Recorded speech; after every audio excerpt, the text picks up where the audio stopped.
around 100,000 members of the British and Commonwealth forces who were killed here at the Somme. Add to that tens of thousands of French soldiers and others, of course all the German soldiers that were killed here. And when you add up the killed, wounded, missing, captured, you're looking at over 1 million casualties, making the Somme one of the deadliest battles in human history. And so there are countless stories of the men who fell here that we can share. And I've done a previous episode talking about the stories of the fallen, and I have a feeling there will be many more after this one. So I want to invite you to join me as we explore the battlefield of the Somme today and share some more of the stories of the fallen.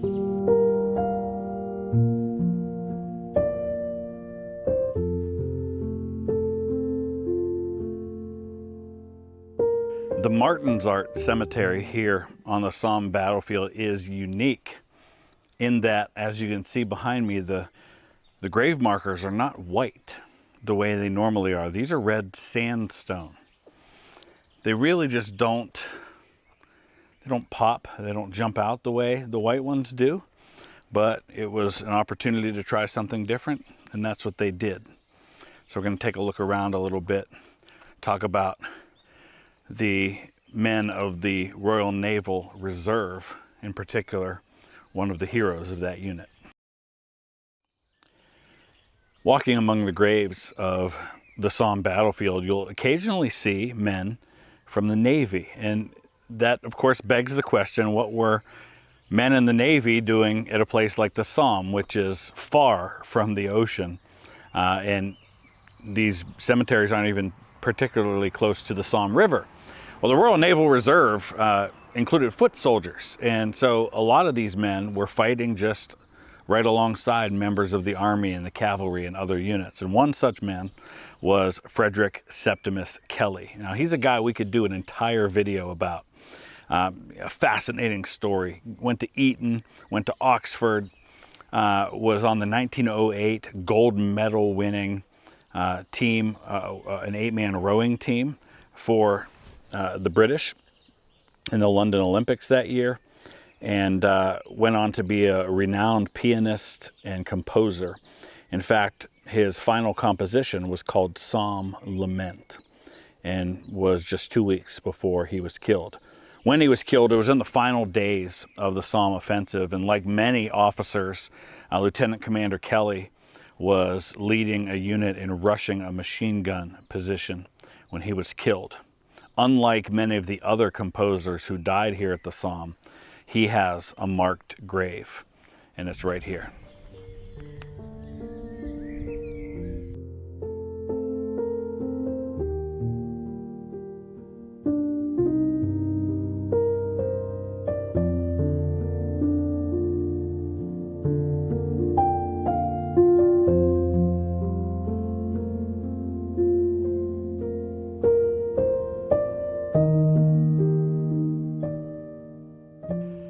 This is the Guillemont Road Cemetery. It's on kind of the extreme right flank of the British Somme offensive. It was originally a rather small cemetery with a little over 100 graves, mostly from the Guards Division. But after the war was over, it became a collecting point cemetery for surrounding cemeteries, and it now contains over 2,000, as you can see. A pretty substantial burying place. Most of the graves in this particular cemetery are actually known, and there's one in particular of note that I want to take a look at. Lieutenant Raymond Asquith wasn't just another lieutenant in the Grenadier Guards. His father was the Prime Minister for the first few years of the Great War. And because his father was Prime Minister, his father tried hard to get him pulled from the front lines, put into like an intelligence job or something where he'd be a little bit safer. But Raymond was not one who wanted to be seen as shirking his duty. And so he did spend some time off the front lines, but eventually in 1916, during the Battle of the Somme, he was with his men. And as time got close for an attack that was to come in September of 1916, Asquith, who was not a particularly religious man, spent some time at church and started to write and speak in such a way that it seemed like maybe he might have had a sense that his time was coming. Well, his time came during an attack on the 15th of September 1916, the same day that the very first use of tanks happened on the battlefield here at the Somme. And he was leading his men over the top. He blew the trench whistle, climbed up, made it just a few feet from the trench before his chest was riddled with machine gun fire. He did initially survive long enough to be able to light up a cigarette to try and inspire his men and let them know that he was okay and that he was brave. But he unfortunately succumbed to his wounds. And his father, Herbert Asquith, the Prime Minister, spent a few more months in office before he was replaced in December of that year by David Lloyd George.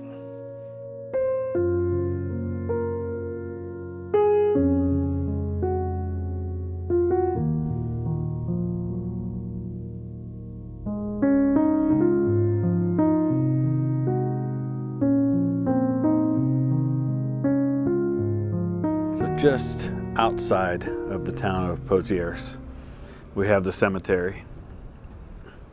It's really quite impressive. It's one of the more impressive ones that you'll find on the Western Front, with these columns outside, and then just a beautiful location.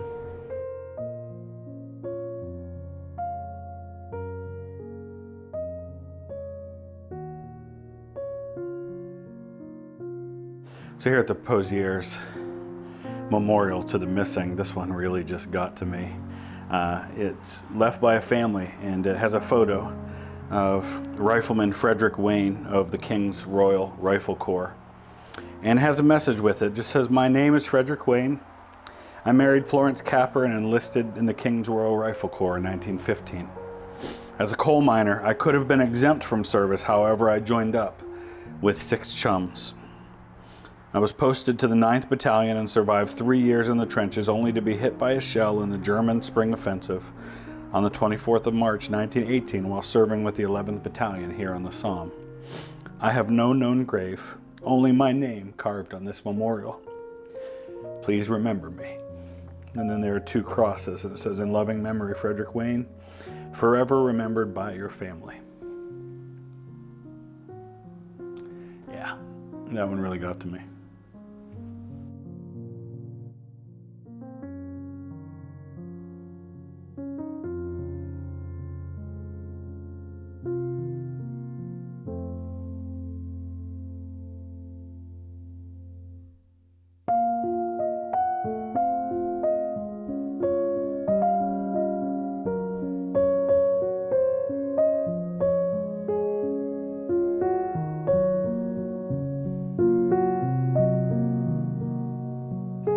If you were 66 years old, you would probably feel that you had already done your part for society. You certainly wouldn't think at that age that you would enlist to fight in the Great War. In fact, you would have been a couple of decades too old to even join up in the first place. But that was not going to stop Harry Weber. Harry Weber tried to join at 66. He was rejected. He then tried to raise his own company of soldiers that he could take to the front, but that too was rejected. But eventually he found his way into a commission and was serving with the South Lancashire Regiment, delivering supplies to the front, making sure that the men had all of the things that they needed to be able to fight and fight well. Now, Harry was also the proud father of 3 officers in the British Army. 2 were majors and 1 was a brigadier general. So this was a military family. And Harry was doing his part when an 18-inch shell landed about 15 yards away from him, and it killed 10 men, 3 horses, and mortally wounded Harry. He was evacuated but died soon after. And he is buried here today on the Somme battlefield, believed to be the oldest man who was killed fighting for the British Army in the Great War. Also here in Dartmoor Cemetery is Private James Miller, who was a recipient of the Victoria Cross. The London Gazette in September of 1916 recorded his actions at Bazentin-le-Petit-Wood here at the Somme on July 30th. It says his battalion was consolidating a position after its capture by assault. Private Miller was ordered to take an important message under heavy shell fire and rifle fire and to bring back a reply at all costs. He was compelled to cross open ground, and on leaving the trench was shot almost immediately in the back, the bullet coming out through his abdomen. In spite of this, with heroic courage and self-sacrifice, he compressed with his hand the gaping wound in his abdomen, delivered his message, staggered back with the answer, and fell at the feet of the officer to whom he delivered it. He gave his life with a supreme devotion to duty. Every family who lost a loved one suffered during this war, but some suffered more than others. George and Robert Lee were father and son, age 44 and 19. They were both serving in the Royal Field Artillery, and it's likely, based on the records, that they were killed by the same shell. And they are buried here side by side. Private John Sweeney was born in Tasmania and serving with a New Zealand regiment here at the Somme when he went AWOL. He deserted. A few weeks later, he was arrested. He was tried for desertion. And on the 2nd of October, 1916, he was shot at dawn. Now, you'll notice here that it says nothing about his execution on the graves, and that was an intentional choice. None of the 300 or so men in the British and Commonwealth forces who were shot at dawn have any indication of that on their grave marker, but there was a scheduled public announcement that was going to be made in New Zealand in which it would be made common knowledge who the men were who had been shot at dawn rather than simply killed on the battlefield. And just before that announcement went public, John's father took his own life. It was unfortunately a tragedy that went beyond just his own actions, but brought a lot of pain to that family. I don't know the circumstances of John's desertion, but in many of those cases, there was a severe degree of post-traumatic stress going on that wasn't diagnosed or understood. And we did a whole video on that, my video of Shot at Dawn from Poppering in the Ypres salient, if you want to know more. Well, this is one of the most beautiful spots on the Somme battlefield. It's Sausage Valley that you see in front of us, and we did a video talking about the McRae's Battalion footballers. These were professional football players, or soccer to our American friends, who fought in this valley. And right over there where the bus is, you can see that is the site of the Loch Nagar crater. It was the largest of all of the mines that were exploded on July 1st, 1916. And right here is the Gordon Dump Cemetery. We talked a little bit about some of the men who are buried there in that previous video, but there's one more that I'd like to take a little bit of time to talk about. Like a number of the men buried here in the Gordon Dump Cemetery, Donald Bell was a professional football player before the war. He played for teams such as Newcastle and Crystal Palace, and joined up with the Yorkshire Regiment in a unit known as the Green Howards. He was a second lieutenant and was beloved by his men. He was praised highly, and his Batman, among others, just repeatedly talked about just how much they adored following this man. And that's all you could ask for, is a man that you not only love, but that leads well and leads by example. And that's what Donald Bell did on two separate occasions in the opening weeks of the Battle of the Somme.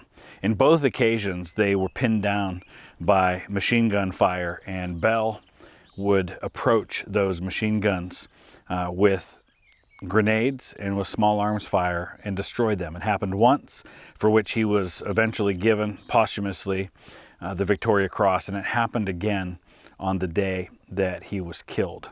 He actually went forward that second time with handfuls and pockets full of what they called bombs, grenades, and was lobbing them toward machine guns to take them out. And he was severely wounded during that attack, but it probably saved the lives of dozens, if not more, of his men. And today he lies here in the Gordon Dump Cemetery. Donald Bell, professional football player, hero of the Somme.